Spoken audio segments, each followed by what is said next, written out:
Yes, finals are over for a lot of students at Michigan State, but we're going to hand out a big grade right now. How is Michigan State doing in the transfer portal? Well, let's find out with our guy, Brendan Moore of Spartans Illustrated.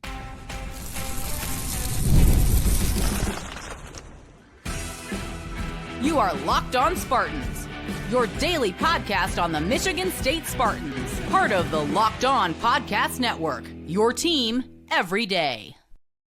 Today's episode of Locked On Spartans is brought to you by Game Time. Download the Game Time app, create an account, and use code LOCKEDONCollege for $20 off your first purchase. Spartan friends, Spartan family, Locked On Spartans listeners, thank you all so much for kicking off your weekend with us here at Locked On Spartans, your team in green and white 5 days a week. Please rate, review, subscribe, comment below. If you're watching on YouTube, what grade would you give Michigan State so far this portal cycle? And it's not all football talk with our guy, Brendan Moore.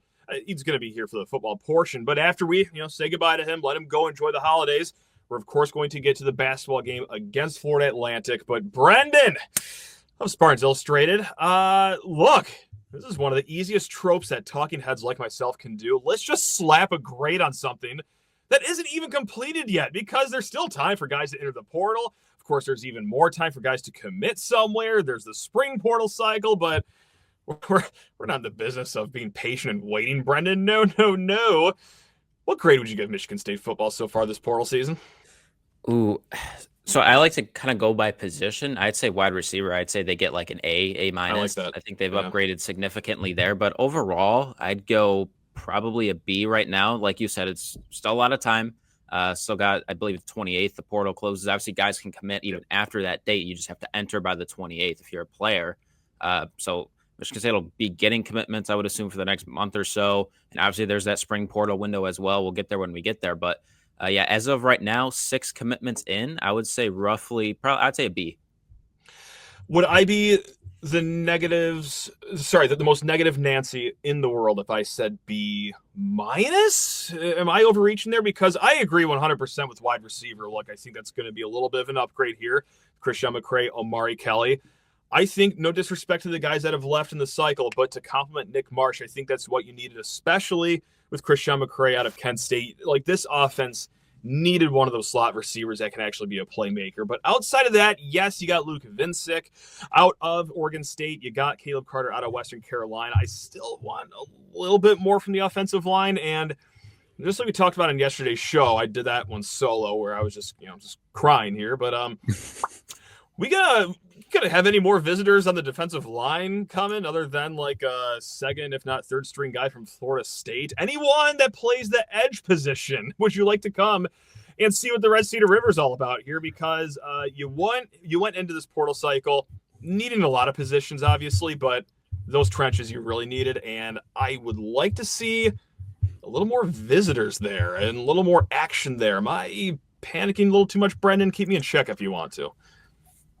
I want to say you're panicking too much, because that's one of my areas of concern as well for this team is getting D linemen. Because from what I've seen, we have a list on the Spartans Illustrated message board of all the visitors coming in, and Grady Kelly from Florida State, the defensive tackle, just visited on the 16th and 17th, but we have no others on the list here. So, I mean, Michigan State probably needs to get on that a little bit more. Like you mentioned, I would like to see them land 1, 2, maybe even 3 defensive linemen this cycle, maybe even in the spring as well. But yeah, been a little bit disappointed. I mean, still early, a little bit disappointed though in just the D linemen and the amount, or I guess the lack of D line transfers that have been visiting Michigan State. They have offered a few guys, of course, but I don't think it's out of bounds to say, well, how aren't you getting these guys on campus to at least visit? Because they did say goodbye to Chris Bogle. Like, he's off. And, even the guys that are left, it's not even a lot of returning guys. You got Anthony Jones, Tyler Gillison, of course. But it's very clear that there is a starting opportunity here if you are a transfer in the portal. And I don't know, maybe I'm naive, but I think a lot of people in the transfer portal are in said portal because they want to find a starting role here. You can find yourself one here in East Lansing. And again, we talked about this on yesterday's show too. I know what the portal is and isn't. You're not going to find this bona fide first team all Big Ten guy in the portal, but it doesn't even have to be that to have it be an upgrade over what we saw last year, which was a historically bad streak of 6 straight games without a sack, Brendan. So get visitors on campus at least just to make us happy, even if, you guys got it under control.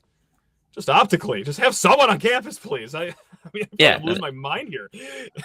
No, like you said, like Bogle was from the portal. I know that was a couple of cycles ago, and he got better I think he got better a little bit as he developed throughout his Michigan State career. But Bogle was from the portal. A couple other guys were from the portal. Dunnigan, I thought, was decent this season. So you can get guys from the portal that can come in and start right away.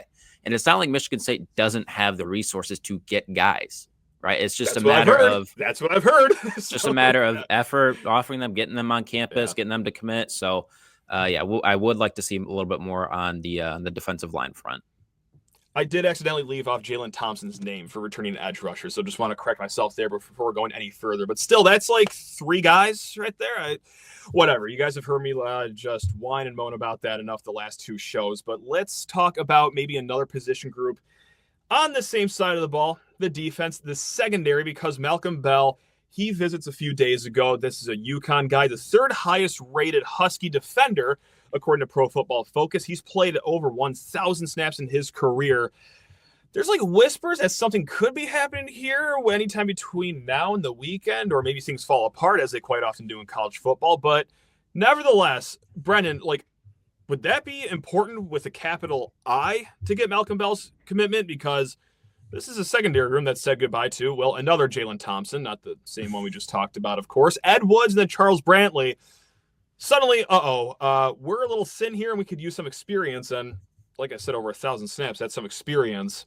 Is that a huge priority or just like a lowercase priority for you?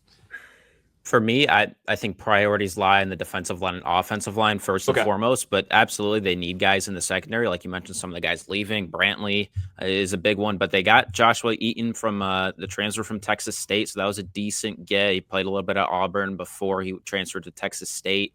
So he's gotten experience. UConn guy, Malcolm Bell. He's got to keep an eye on. We'll see. Like you said, he visited.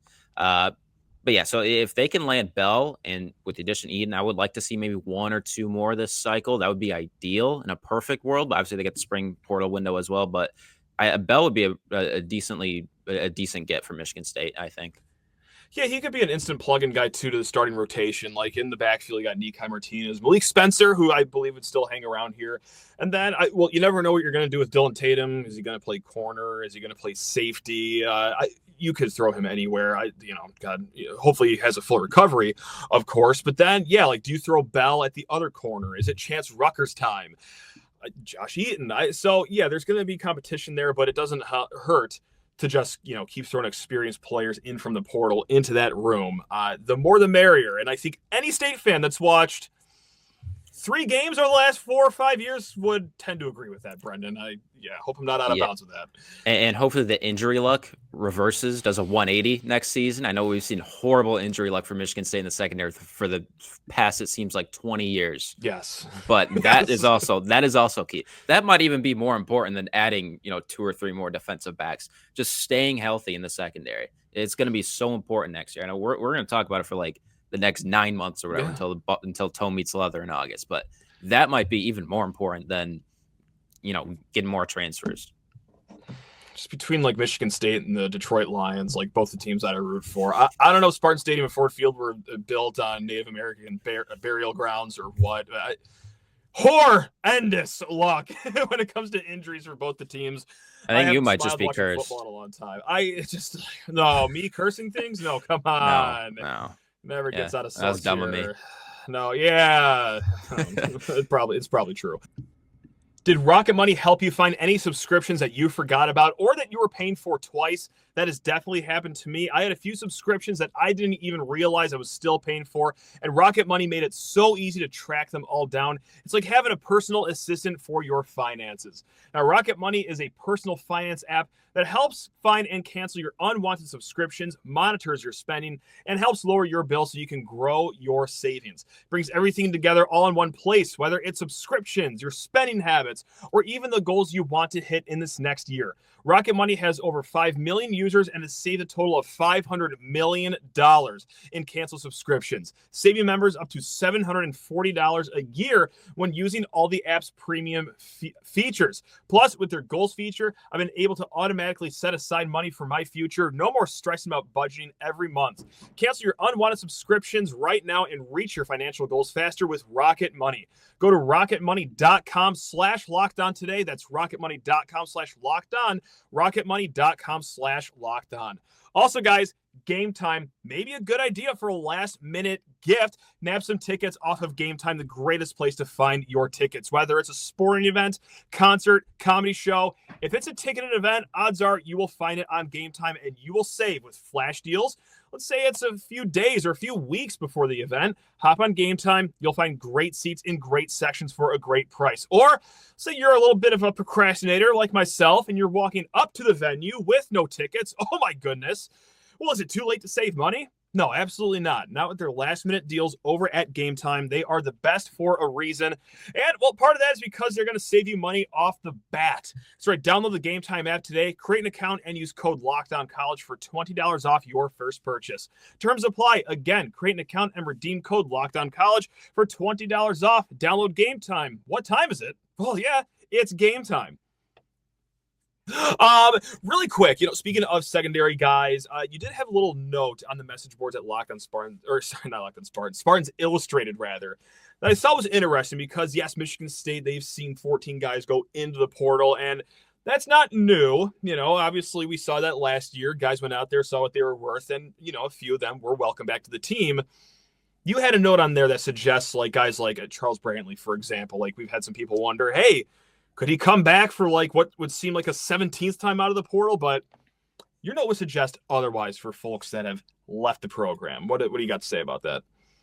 Yeah, so it wasn't just me. Ryan O'Blennis, our editor over there, heard very similar things that Michigan State, don't expect them to be landing a lot of the guys that have entered the portal. Don't expect them to withdraw and come back to Michigan State. There might be one or two here and there. Obviously, it's a case-by-case basis. But in general, I don't think the staff is too fond of the players that enter the portal and kind of just test the waters. I think that they want guys that you're either fully in and you're staying here, or if you enter, you're probably going to be gone. So like I said, case by case basis, but in generally speaking, I would not expect too many of the guys that have entered the portal to withdraw and come back to Michigan State.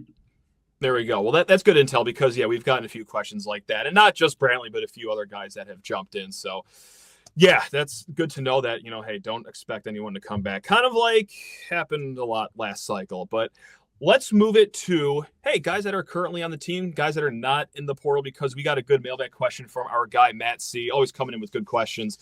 What is success for Aiden Chiles next year? Now, he writes in 99 wins, top 4 offense in the Big Ten, 2.5 to 1 TD to interception ratio. Obviously, there's a lot of ways to take that question. Statistically, what they achieve at the end of the year. But before I answer, Brendan, is there any knee-jerk reaction you have to what would success mean for Aiden Chiles next year? Yeah, well, a lot of his success depends on kind of external factors like the offensive line improving, like the offensive line giving him more time to actually throw the ball downfield. That would help. Yeah. That would help with the touchdown ratio. That would help. Look at us breaking down X's and O's. Look at us. Yeah, exactly.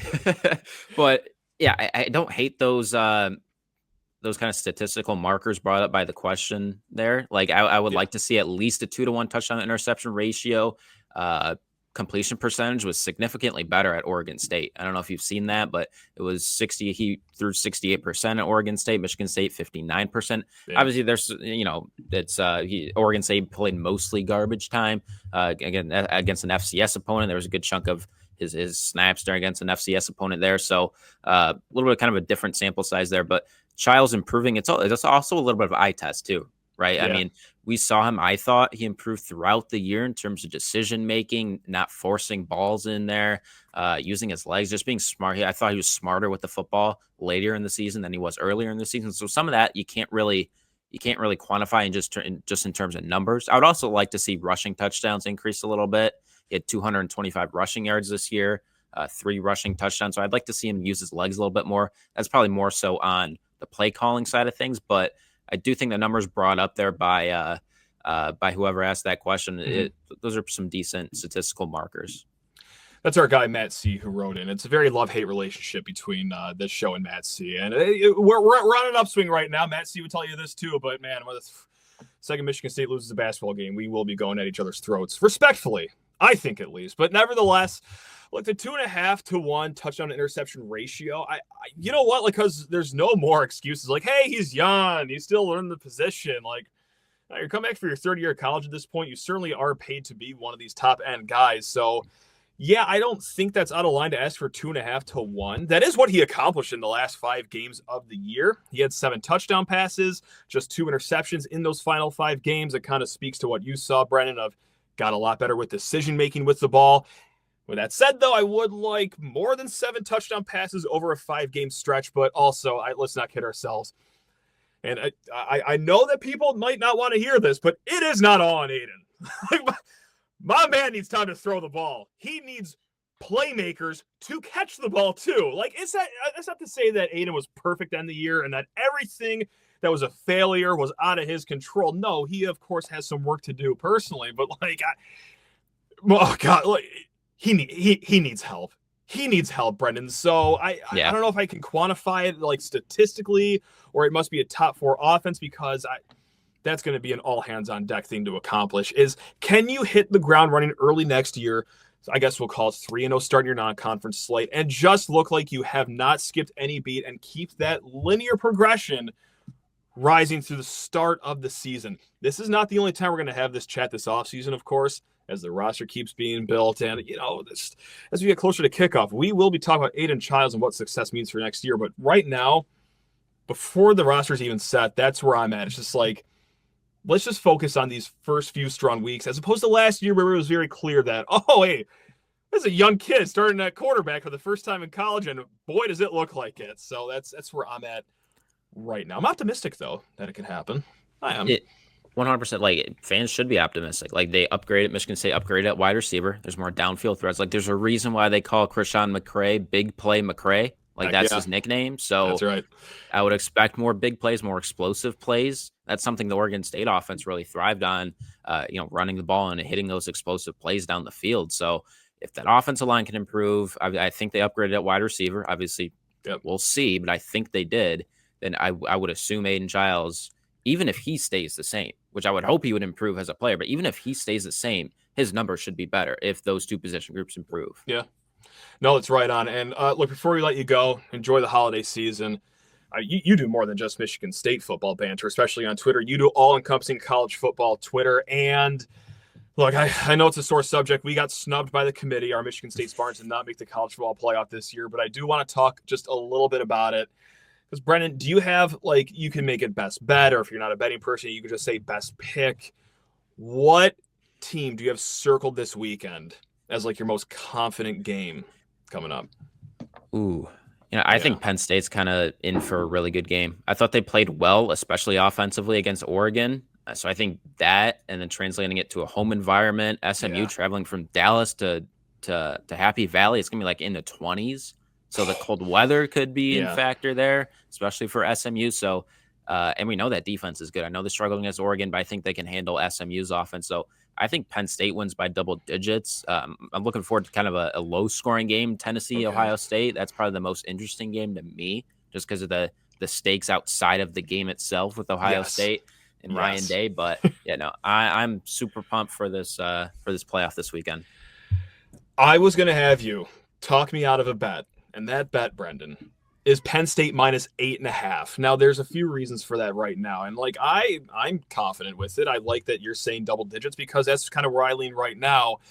However, James Franklin is on that sideline. That's a man that if he ever won a big game, I think it would just kill him. And it seems to be all shaping up that, hey, he could very well be the first ever head coach to lose a home playoff game. But like, this is where I get myself in a pickle all the time, because I bet on James Franklin a lot, because I'm a big fade the public better. And right now, Penn State minus 8.5 is just getting 40% of bets. But it's one of these weird things, like whenever I do bet on Penn State against, big teams like, let's say, Ohio State or Michigan last year, for example. Well, by golly gee willikers, the public turns out to be right every single time about James Franklin. So I'm really in a weird flux right now, Do I stick with my formula that's worked and fade the public? I take Penn State. Or do I finally listen to everyone and say, yeah, that guy's a clown. He's not going to win this big game. Of course not. Like, I'm just so in my own head right now when it comes to betting Penn State. So -8.5, you think we can cover that? Is that okay? I fully endorse Penn State -8.5. And you have to define big game too. Like, is this a big game in terms of, we're playing a top 5 team, or is it because, it's just the playoff? Because James Franklin has done good at Penn State in games that his team is favored in. And they're favored by more than a touchdown here against SMU. They sure are. So, like, in games that they're underdogs in, I don't really trust James Franklin and Penn State. In games that they're favored in, I do trust them, and they typically perform well in those types of games. So that's how I kind of see James Franklin and Penn State. Is if they're favored, I fully endorse them. I fully trust them. If they're underdogs, I have zero faith in them pulling out the upset win. That's how I view them. That's excellent. That is eloquently spoken right there. That is Brendan Moore of Spartans Illustrated. Brendan, anything you want to plug here before we let you go and enjoy the rest of your weekend here? Yeah, if you guys are going to be watching the football games this weekend, shoot me a follow at BMoreCFB. I'll be talking about that on my Twitter page over there. And obviously, become a Spartans Illustrated subscriber. You can get good intel on the transfer portal stuff. Obviously, basketball season's underway. So got a lot of good stuff on that as well.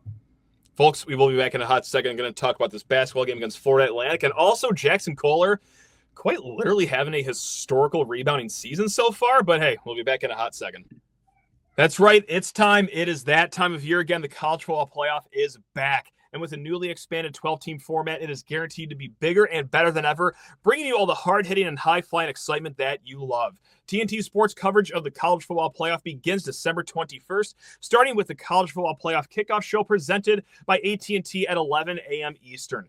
Leading into our first matchup, the SMU Mustangs taking on the Penn State Nittany Lions at noon. Then, the Clemson Tigers look to upset the Texas Longhorns in a showdown at 4 p.m. Eastern. Don't miss a moment of the action. Watch the college football playoff presented by Allstate live on TNT, True TV, TBS, and Max.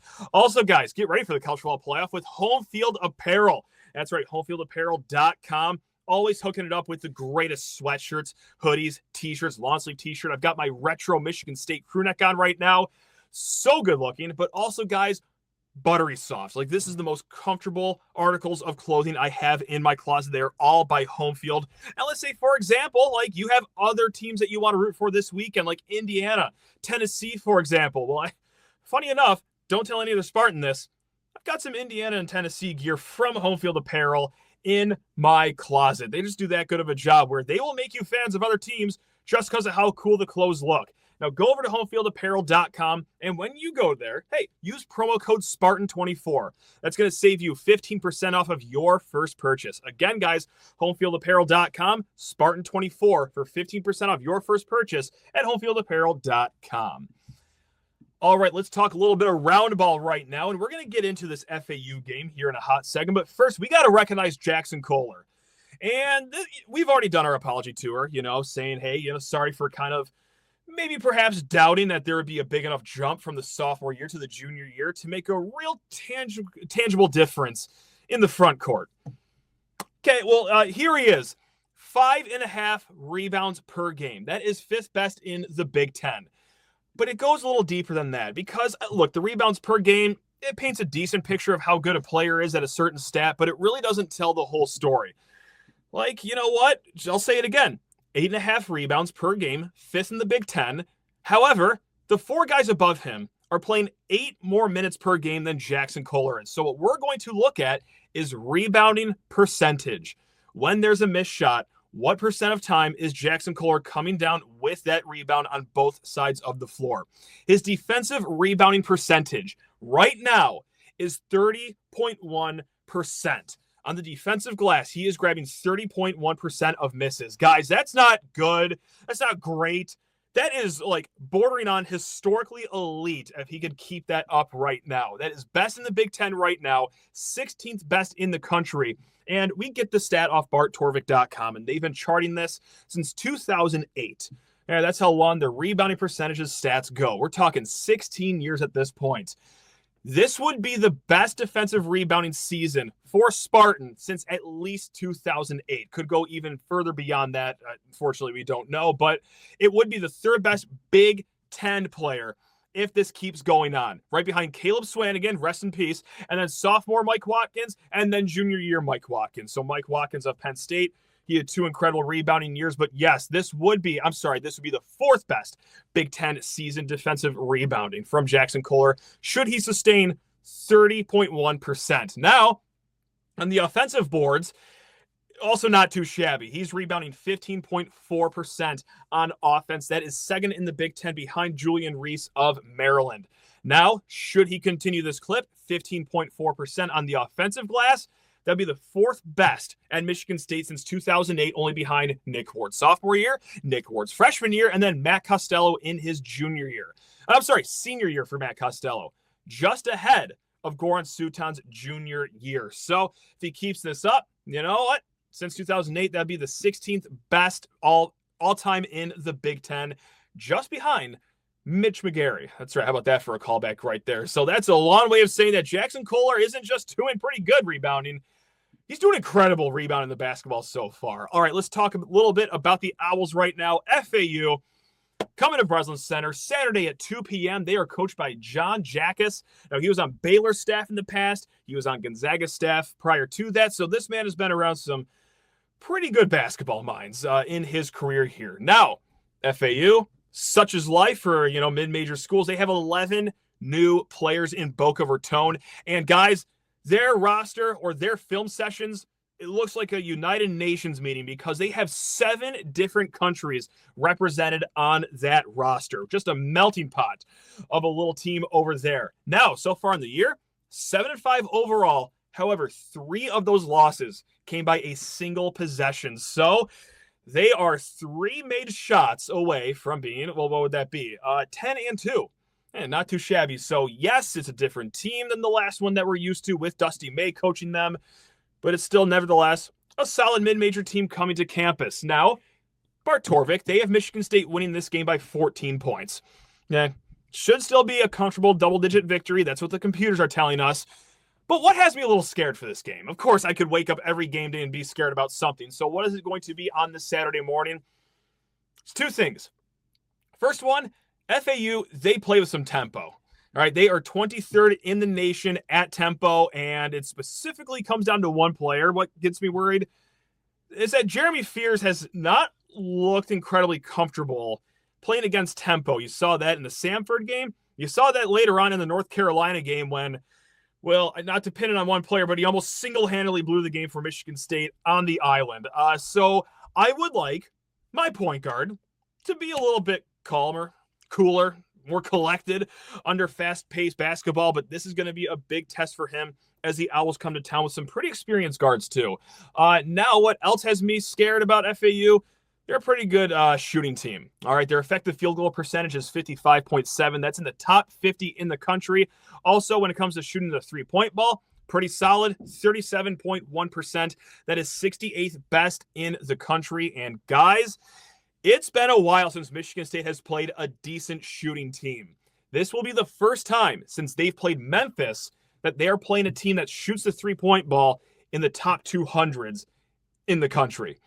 Every game since Memphis, Michigan State's opponent, they are south of the top 200 in three-point shooting. So, again, guys, solid guard play. Kai Tandy, just a great name, by the way. Caleb Glenn, he comes off the bench. He's a transfer from Louisville. And they also got a really solid big man, too, whose name I'm going to probably screw up here, but let's give it a shot. Okay, here we go. Matas Vokitaitis. 7-footer from Lithuania. Anyway, true freshman, again, from Lithuania.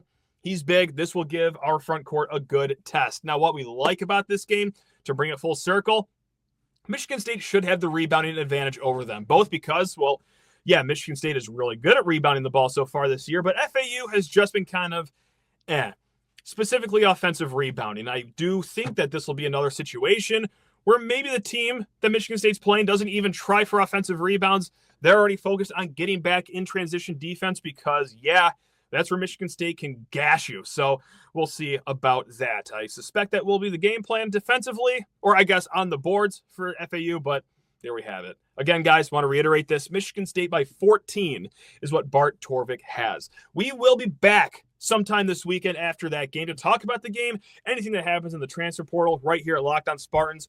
Go have a great weekend. Love you all. Go Green.